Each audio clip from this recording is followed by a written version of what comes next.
So at this point, I don't know if I should still trust the mainstream news media here in Ghana, because one particular incident occurred on the 7th of January 2026 concerning a certain man who allegedly unalived his girlfriend. Now, every single news media, mainstream news media here in Ghana, wrongly reported the incident. Take a look at the headlines. These headlines from GH1, from Channel 1 News, from City Newsroom, from UTV, Adom Online, My Joy, Pulse Ghana, and many mainstream media reported the incident wrongly, and up to date they haven't gone back to make the corrections.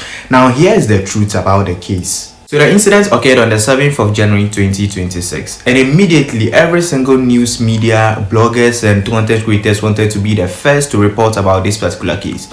So in the process, they wrongly reported the case, and this particular false information has been going all around the internet and the whole of the world.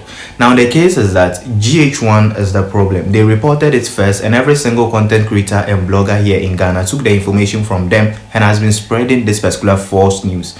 So the false information that is going all around the internet is that this particular man, who is believed to be in his late 30s, unalived his girlfriend, who has been identified as Sister Ya, just because Sister Ya denied him sokopimpim. Like, the man wanted to do some sokopimpim with Sister Ya, his girlfriend, and Sister Ya refused to do it. So for that reason, this particular man went and picked a block, cement block, hit the head of Sister Ya, and she died.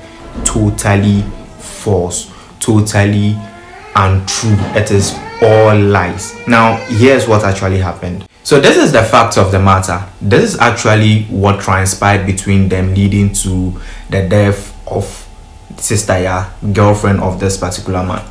Now what I'm about to tell you is directly from the sister of Sister Ya, this particular lady whose name is Mary. Mary was in the room with Sister Ya when everything occurred. This is Mary. Mary is the elder sister of the lady who has been unalived.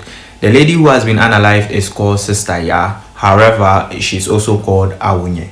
Now, Awunye and Mary were together in the room one particular night, and they were already sleeping or about to sleep when they heard some persistent heavy knock on the door. Now, Awunye, who is Sister Ya, who is not alive no more, came to get the door to find out who is what. When she opened the door, she found out that the person knocking on the door was her boyfriend, this particular man. Now, this is what ensued. It feels like there were some disagreements between them already before that particular night. So when this man came, contrary to what people are saying, he didn't come to ask her to do some sokopimpim with her. No, he came to ask for torchlights. This particular torchlight you are looking at. So he came to ask Awunye or Sister Ya for the torchlight. So Sister Ya told him to wait at the door while she goes inside to bring him the torchlight. So this particular man was waiting at the door. Sister Ya went inside the room, brought out the torchlight, and then gave it to him. After taking the torchlight, for some reasons, this particular man, according to Mary's narration, wanted to get inside the room. For some reason, they didn't know why. But Sister Ya resisted and said that no, she is not going to allow him to enter the room. He has no business inside the room. However, the man insisted on entering the room, and then Sister Ya refused, saying that he is not the one that rented the room for her or her and the sister, so he can't force himself inside the room. It's their room, and they are not going to allow him to enter inside the room. He kept on insisting that he wants to enter inside the room. So an argument came. Then whilst Sister Ya was trying to get back inside the room, this particular man pulled the hair of Sister Ya and then started hitting her. Now, upon hitting her, he started assaulting the lady, beating her and all those things for no reason, just because the lady refused to allow him inside the room. So at this point, Sister Ya was on the floor trying to fight for her own life. Then the sister, this particular lady who is still alive, she was also in the room. She had to get out of the room and then ran to hide. Now, you could ask, why is it that she didn't help the sister? Fact is that this particular lady you are seeing here, Mary, her arm and her leg don't work pretty well. Like, she has a problem with one of her arm and one of her legs. So she can't help. So all she had to do was to run and then hide whilst looking on. And she couldn't also scream, because according to her, if she had screamed, maybe the man could have unalived her also. So she kept quiet and then just praying that somebody should pass by so that she could call the person, for the person to help the sister. So as Mary was in her hideout, she was looking on as this particular man was assaulting the sister. The sister had nothing to do. She couldn't help herself, and for some reason also the sister couldn't also scream for people to come around.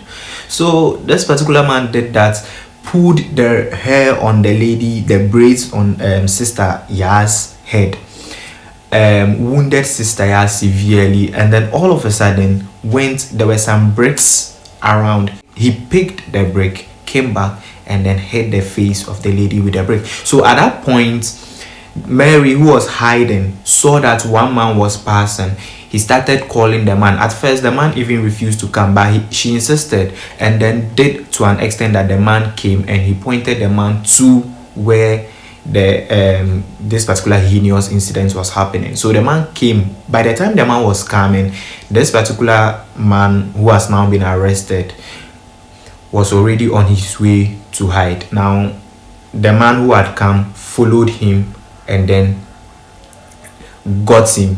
Well, he didn't actually apprehend him, like he didn't get hold of him. However, it is narrated that he took pictures of him just for identification purposes. Then he came back, that particular man came back, and then now told Mary to run away from the scene because he can come back to do something harmful to her also. So she ran out.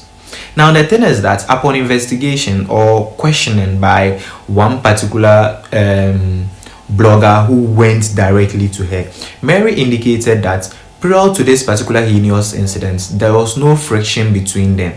This particular man was dating the sister, and he used to come to their home every single day after work at night, where they had hearty chats, they laughed, they talked and everything. So she's very surprised as to what is the actual cause of what he did to the sister. Now, upon hearing all this, and people saying that the lady was unalive just because he denied the man some soko pimpim, I would like to believe that they had an issue probably concerning the soko pimpim, and due to that they probably had a fight, they were not talking to each other. So for that reason, this man decided to come and take his torchlight, maybe the torchlight he got for her. So he came to take his team back, and all these incidents happened.